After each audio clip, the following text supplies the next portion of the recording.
आज मैं आपको जो कि सत्य और अहिंसा के पुजारी हुए हैं, महात्मा बुद्ध, जिन्होंने राज सिंहासन, राजघर, राज दरबार त्याग कर भक्ति भावना के अंदर चले गए, उनके जीवन में क्या क्या घटनाएं घटी और वो कैसे भक्ति मार्ग में गए, उनके बारे में आप सभी ने पढ़ा होगा, आप सभी ने सुना होगा। आज मैं उन्हीं के बारे में आपको बताना चाहती हूं और उन्हीं के अनुसरण करने के लिए कहना चाहती हूं। यदि मेरा वीडियो आप लोगों को पसंद आए तो कृपा करके लाइक और सब्सक्राइब अवश्य कीजिए। महात्मा बुद्ध राजघराने से संबंध रखते थे, राजसी परिवार में पैदा हुए थे, लेकिन उनका मन बहुत ही उज्जवल तथा स्वभाव शीतल और कोमल था। हमेशा ही बच्चों में खेलते तो ये ध्यान रखते कि किसी दूसरे बच्चे को मेरे द्वारा कोई हानि ना हो, कोई चोट न पहुंचे, मेरे द्वारा किसी बच्चे का ऐसा नुकसान न हो कि उसकी आत्मा दुखी हो जाए। यदि उसे कोई बच्चा दुखी दिखाई देता तो खुद दुखी हो जाता।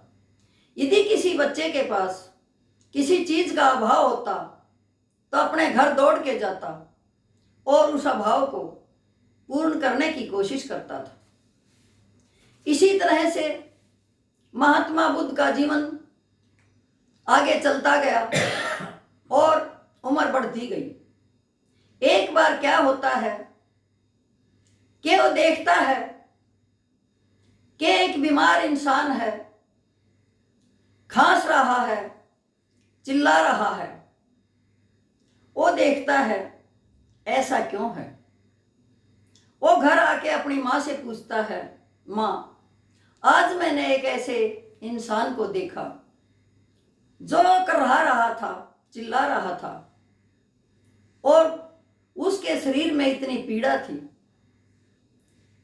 कि वो ऐसा रुदन कर रहा था कि दूसरों को भी पीड़ा हो जाए। ऐसा क्यों था।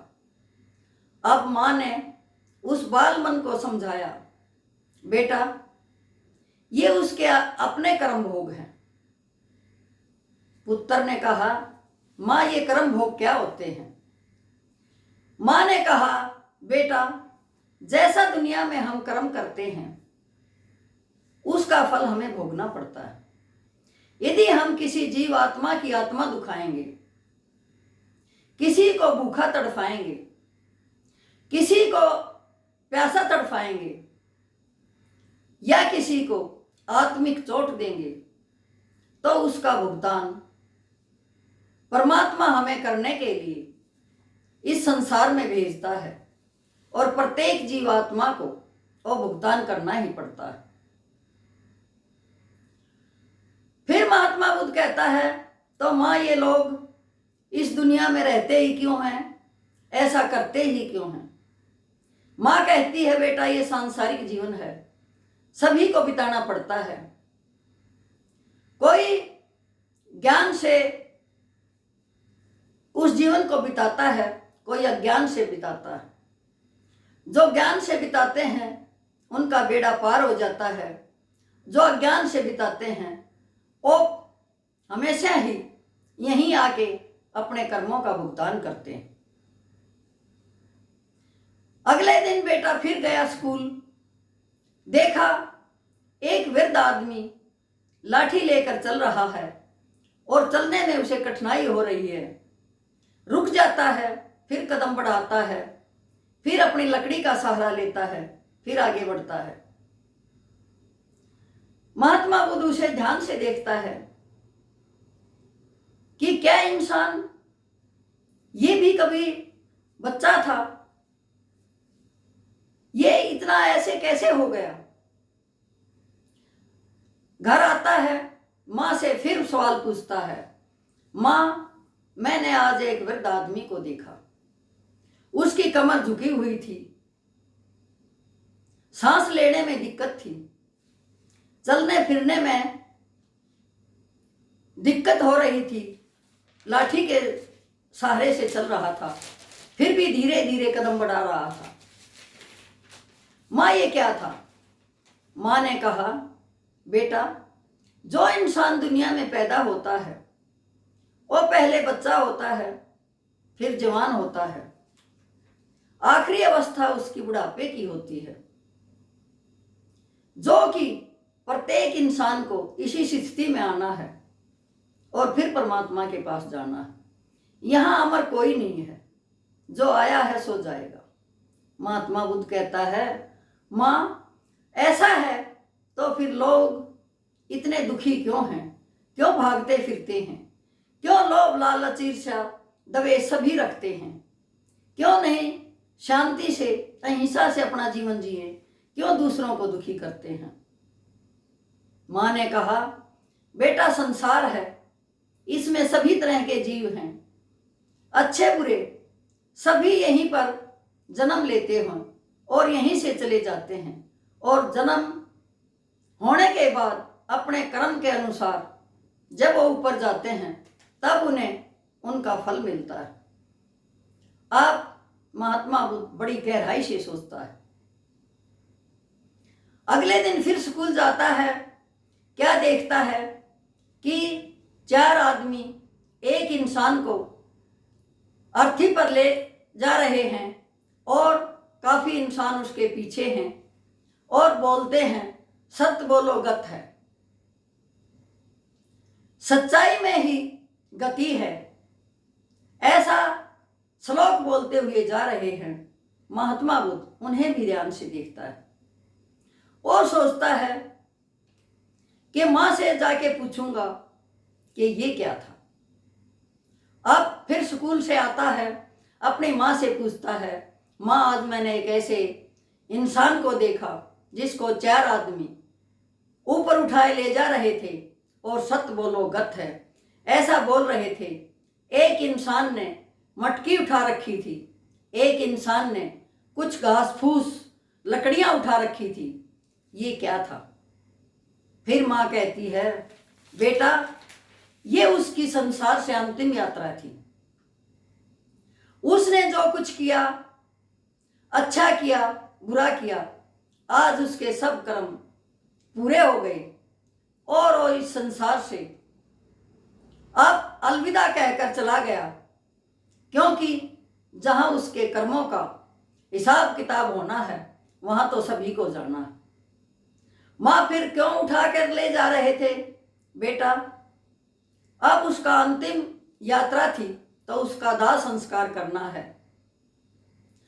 उसके चुगरदय जो पानी का वातावरण दिया जाता है, मटके को तोड़ के जो एक चिता के चारों तरफ पानी बिखेरा जाता है, उसका यही तात्पर्य होता है कि ऐ बंदे, इस संसार में जो किया जो ना किया सब तेरे माफ हैं। यहां से तू रुखसत हो रहा है और तुझे शांति से इस पानी का छिड़का देकर हम तुझे ऊपर भेज रहे हैं, ताकि चिता की अग्नि में भी तू शीतलता महसूस कर सके, क्योंकि चिता की अग्नि तो सभी को जलाती है, लेकिन उस शीतलता के लिए तेरे चारों तरफ छिड़का कर दिया है ताकि तुझे उस अग्नि में भी कुछ शीतलता मिल सके और तेरे दिमाग में अच्छे भाव आ सके, ताकि परमात्मा को अपनी करने का जवाब दे सके। फिर महात्मा बुद्ध कहता है कि माँ, जब किसी को यहाँ रहना ही नहीं तो फिर ये संसार किस काम का है? और उसी समय वो अपनी माँ से अलविदा कहकर चला जाता है और वट वृक्ष के नीचे जाकर बैठ जाता है। इतनी भक्ति करता है कि ज्ञान प्राप्त कर लेता है और लोगों को जो भी उसकी संगत में आते हैं सत्य तथा अहिंसा की बातें बताता है कि हमेशा सच बोलो और किसी की आत्मा मत दुखाओ।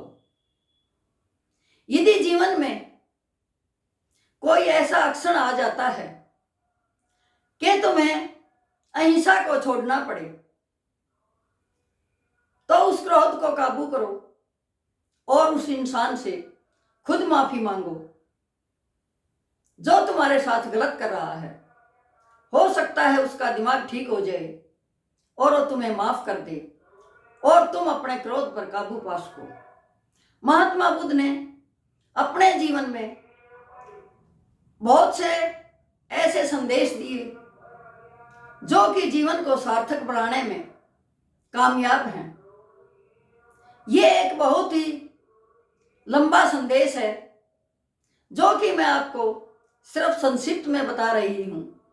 यदि इंसान को अपना जीवन सार्थक करना है तो अपनी मौत को, अपने बुढ़ापे को, अपनी बीमारी को हमेशा ही ध्यान में रखना चाहिए कि जो तू अहंकारवश दूसरे का बुरा कर रहा है, हो सकता है कल तू भी इतना बीमार हो जाए कि इसी इंसान से तुझे सहायता लेनी पड़े। इतना अहंकार मत कर कि अहंकारवश तू सबसे कट जाए। फिर बुढ़ापा को ध्यान में रख कि एक दिन ये शरीर जर्जर हो जाना है, शरीर झुक जाना है, पैर लड़खड़ाएंगे, शरीर काबू नहीं रहेगा, जबान तुतलाएगी, आंखों से दिखेगा नहीं, कानों से सुनेगा नहीं, ऐसा ये हो जाएगा। यदि तो सच्चाई पर चलेगा, अहिंसा पर चलेगा, किसी को दुखी नहीं करेगा, तो कोई न कोई औलाद हो या कोई और इंसान हो तेरी सहायता अवश्य करेगा। यदि तू अपने क्रोध में, अपने अहंकार में चूर रहेगा तो बुढ़ापा तो आना ही है और उस अहंकार को और तिरस्कार को याद करके तुझे कोई नहीं संभालेगा। इसलिए प्रत्येक इंसान को अपने बुढ़ापे को याद रखना ही चाहिए।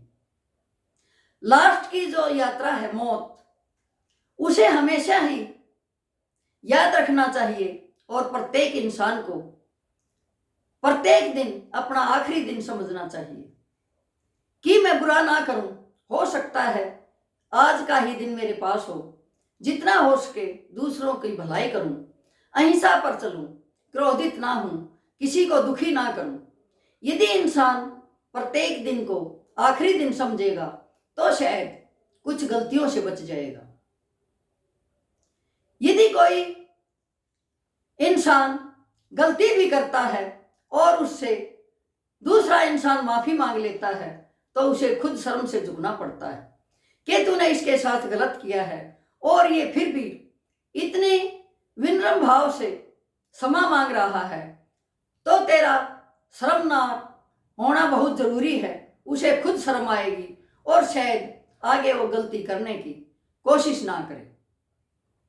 एक बार की घटना है कि कोई इंसान इतना उद्दंड था कि हमेशा ही दूसरे के दरवाजे पर पान की पीक थूक कर जाता था, लेकिन उस घर का जो इंसान था वो सत्य और अहिंसा का पुजारी था। वो हर रोज बाल्टी लेके आता, ब्रश लेके आता और अपने दरवाजे की जो पीक थी उसे धोकर चला जाता।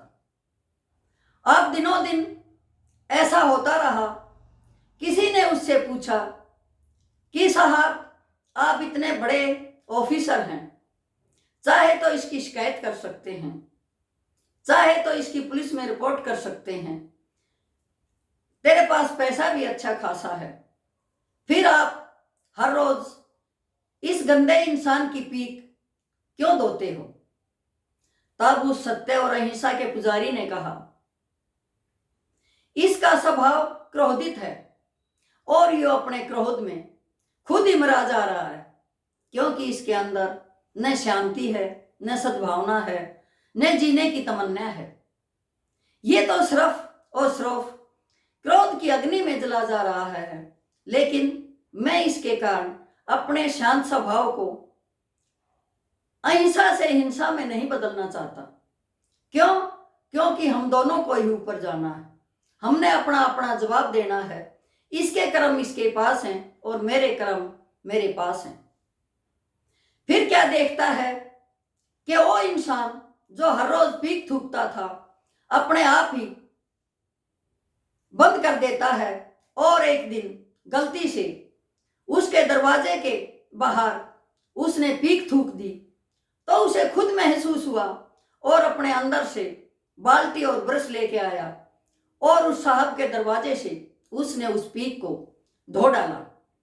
फिर उस साहब ने, जो इंसान कहने वाला था, उसको बताया कि देखो, धैर्य और शांति का इतना असर है कि जो इंसान हिंसक था वो भी अहिंसा का पुजारी बन गया है, और आज उसने खुद गलती करके अपनी गलती को सुधारा है।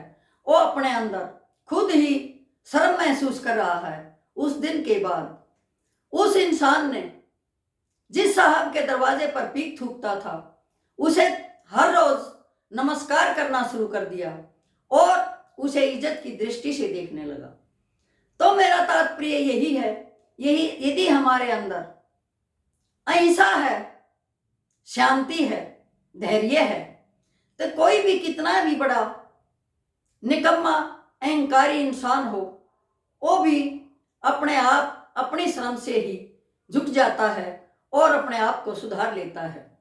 तो यही था मेरा संदेश कि हमेशा शांति से जियो, क्रोध पर काबू करो, अपनी वाणी पर संयम रखो। यदि हो सके तो मेरा वीडियो दूसरों को भी शेयर करना। आपको पसंद आए तो जरूर दूसरों को बताना। ओम।